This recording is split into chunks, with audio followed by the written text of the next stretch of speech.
Hello, Hero of Collectors here. How's it going, everybody? Hope y'all are doing fantastic. I know I am because today we finally have full details regarding the not HasLab made to order Marvel Legends Dragon Man figure. We got this revealed at SDCC and was told that we'd get details later on.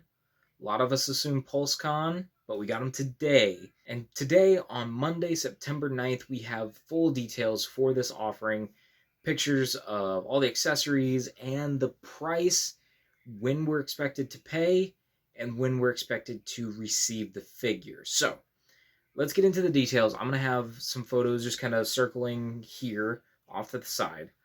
So, first off, we're getting two sets of wings. One set splayed out, one kind of folded in. He's getting two sets of hands, some that are kind of open but more grip hands, and then fists, a book, and some glasses. We have full pictures of the paintwork, which he's going to have some shading, it looks like, from different purple tones and whatnot. And then, of course, he is 10 inches tall and 17 inches for the furthest wingspan. So it's going to be a hefty boy. And we weren't really sure how the made to order thing was going to work. So as of today, you can start purchasing it up until October 17th. So we've got a little over a month, which is about the same time we get for a HasLab. And he's projected to arrive and be completely ready to ship by May of 2025. So not quite a year. It's about 7 to 8 months, depending on how you look at it, from the beginning of the campaign or the end of the campaign, or when we actually get the day it ships or whatever. 7 to 8 months about. And according to the listing, it says we won't be charged until it actually ships, which is different from a HasLab where you actually have to pay up front. This works more like a traditional pre-order with Hasbro or, say, your Independence or Amazon. You place the order, you pay when it arrives. So that's a bit different. We weren't really expecting that, or we weren't really sure what to expect, honestly. But here is the best part: the price. When he was initially revealed, I went on a whole thing, I'll try to link the video somewhere, about wanting him to be between $80 and $100. And I said my top limit was 120, thinking that it was going to be 120. A lot of people were saying 150. Some people even said 200, which that's what we paid for Giant Man. And if this whole thing was supposed to basically be half the budget of a HasLab, why would it be $200? But what they did is they priced him at $84.99 American. That's perfect. I was expecting it to be higher than 100 and be disappointed, but no, it hit right where I was wanting. Of course, I said 80 exactly, but 85 is still a decent price and still a good value, in my opinion, at least. You could disagree, and that's completely fine. You don't have to purchase this as a made-to-order thing. If you don't want it, you don't have to buy it, but it is available to you if you want it. So that's really cool. It's 85 bucks for that hunk of plastic that's it's super articulated. It's got the butterflies. I don't think it has the super articulated torso. Actually, I haven't even looked at the torso really. It just was focusing on the rest of the offering, but overall, he looks really good, and I definitely want to get him. Like all the hubbub around this was very tense and scary because we weren't really sure what we were expecting from this line. They said we're not getting another HasLab, but we are going to do this thing, and it's like, okay, what does that mean? Does that mean we're going to be, putting out 120 bucks per release? What does that mean? A lot of people were expecting it to be above the 120 range, because why would they do a made to order thing at such a low price below $100?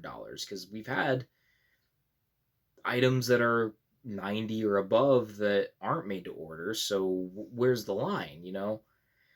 But I think what it is they're going to be focusing on more individual characters, less multi-packs that are a bit more risky. So overall, let me just end the Dragon Man segment here and just say this is a great offering.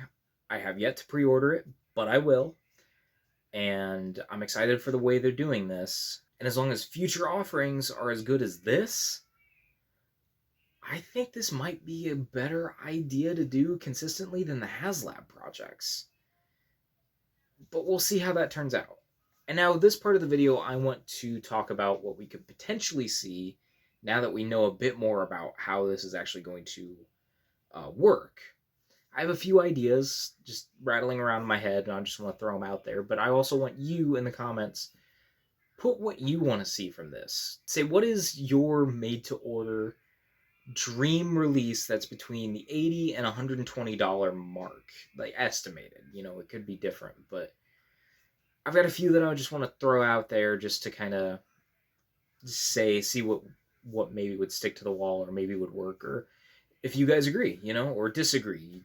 That's what the comment section are for. Just please be civil. So, my first idea is to do a Fantastic car. I think about in the $80 range, maybe 90. We could see them do a hollow bathtub looking Fantastic car. It could fit the four main members. If you really wanted to, throw in a young Franklin Richards figure to up the value of that and just give him some extra hands and whatnot. But I think that would be a good release to do like this, because not everybody may want a Fantastic car, but it's still a smaller release, not quite an X-Jet like some people want, which I don't get. But it's a small enough release where if it fails, it's not as big of a deal like, say, the Engine of Vengeance. It's, not quite as problematic as that release was, or campaign was, not release. And if it's made to order, then the people that want it can just get it. And if you don't want it, you can pass it on by. That's fine. Going off of more Fantastic Four ideas, I also wouldn't mind to see a Fin Fang Foom. You can do him in the $120 range, I would say. Make him 12 to 15 inches. You could even reuse some of the wing parts from this Dragon Man. And just, do a release like that. I know a lot of people want a Fin Fang Foom because they either don't have the one from the original release back that Hasbro did in the Hulk waves. I don't remember what years. Or you have it and just want an upgrade. Or you have the bootleg and want an upgrade. So I think that would be a slam dunk of a release to do in this line program, whatever you want to call it. Me personally, I don't need a Fin Fang Foom that's the size of Galactus. I really don't. I think with Giant Man, that completes the ones that I want at that scale. Heck, I wouldn't even want Celestials from a HasLab. I think I'm good with the tall figures. So making Fin Fang Foom in a 12 to 15 inch release, which I think would be about half the size of these guys, I think would just be perfect. But then again, that's just me. Some people might want a larger Fin Fang Foom, and that's fine. It's your opinion and your preference, I should say. But me personally, I think this would be a great way to do a Fin Fang Foom that would not break the bank, but also give us a new release better than the original, potentially. Now, moving away from the Fantastic Four ideas, what about an Iron Man Armory? In about the $80 range, give us just the little armor slots. Maybe 6 of them. 6 to 8, I'd say. I don't know how you'd price it. Maybe an Iron Man, like Tony Stark, out of the armor as an additional figure. Or maybe do like an optional where you can get like the armor cubes, I'm just going to call them, and a Tony in one offering, and then you could get just the cubes in another offering, so you can just expand and expand and expand. I don't know. It's just an idea. I haven't really thought that one fully through, but just, I know a lot of people want display options for their armory. A lot of people did those Iron Man toy box things and built out an armory that way. I think Marvel Legends is really missing an opportunity by not doing those, but yet this made to order program might just be that opportunity. And then the last one I'm thinking of, and this is more just me wanting the 12-inch line back. I kind of got into it with Fin Fang Foom, but doing a set of Sentinels that are smaller than the HasLab, but made to order and are a bit taller than, say, your standard 6-inch figures. You know, we just got those arcade Sentinels released. Actually, I think they're in people's hands now. Uh, and those weren't necessarily for me. I wouldn't mind some more 7-inch scaled Sentinels, but some 10 to 12-inch scaled Sentinels would be ideal for my collection because I'd happily turn this. Why is my finger not there? That Sentinel into Master Mold, and then have some 12-inch Sentinels at his feet to help take down the mutants. I missed out on the Days of Future Past Sentinels back in 2017, so I would have actually gladly bought 2 of those, but on the aftermarket they're a little expensive now, so I just kind of had to wait for Hasbro to do another release. I couldn't get another HasLab Sentinel. It just was too much to do at the time.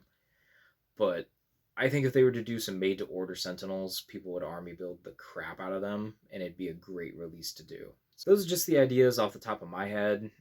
Again, down in the comments, let's discuss. Again, keep it civil, but what are some other ideas for this program in the $80 to $120 range of a release that maybe wouldn't do so well on its own in a wide release, but would maybe succeed in a made-to-order fashion? So those are just my ideas, and that's my thoughts on the Dragon Man figure and all its new details that we have. So I hope you enjoyed this video.